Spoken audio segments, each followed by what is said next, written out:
The Bernese mountain dog had never once gone into the nursery at night. Then something started pulling him there. At 3 a.m., he couldn't explain it, and neither could anyone else, until the cardiologist did. Otter was 4 years old, 95 pounds, the kind of tricolour Bernese that made strangers at the dog park ask if they could take his photograph. He was unhurried in the way of large, contented animals. Deeply domestic, he committed to proximity with his family in a way that felt less like need and more like choice. He slept in the bedroom doorway. He had a specific spot on the kitchen rug during meals. He had, in 4 years, never once entered the nursery at night. He was not a dog that changed his patterns without reason. The baby's name was Stellan, born 9 weeks early, home from the NICU for 6 weeks.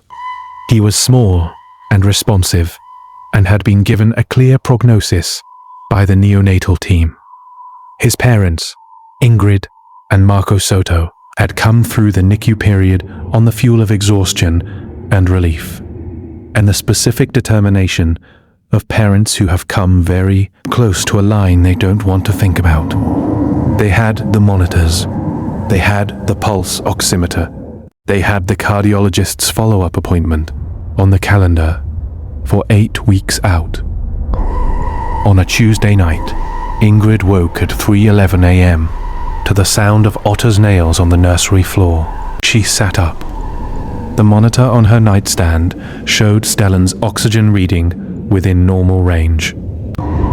She could hear nothing from the nursery on the audio monitor. She got up.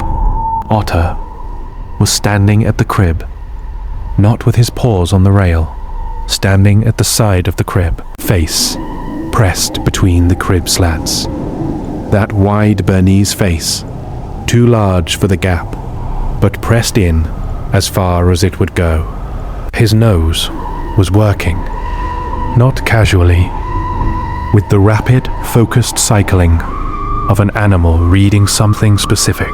Stellan was awake and quiet, looking up at the dog's face through the slats with the calm attention of a 2-month-old who has not yet learned to be alarmed by anything.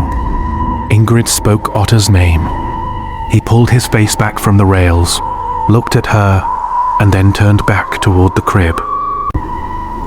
She stood there for a long moment, trying to decide what she was looking at. She put her hand on Stellan. He felt warm and responsive. His color was normal in the nightlight.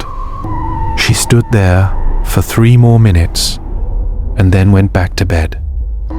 The following night, at 3:04 a.m., the same sound. Otter at the crib, face pressed between the rails. Rapid, focused inhaling. Stella awake and quiet.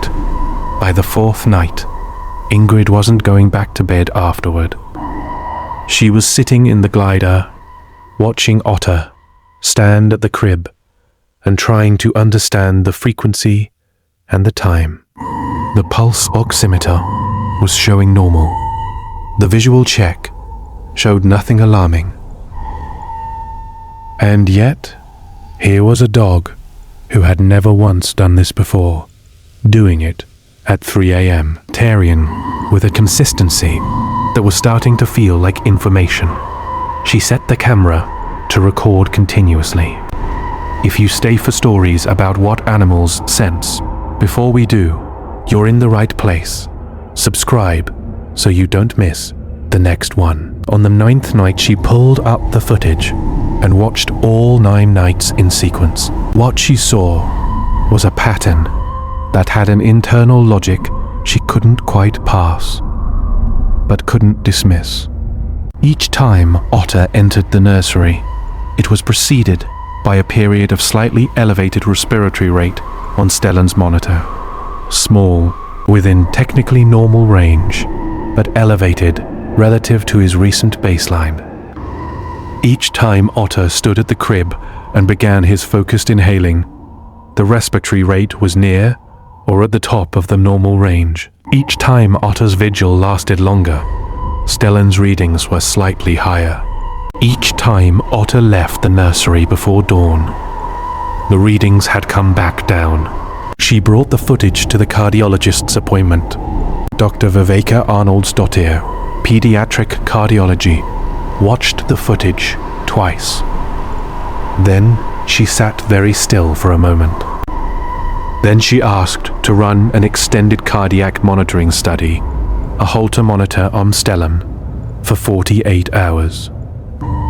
The results identified a cardiac arrhythmia, a specific rhythm irregularity that occurred episodically, most frequently between 2 and 4 a.m., that had been present since the NICU, but had resolved enough to clear discharge parameters, and had now recurred.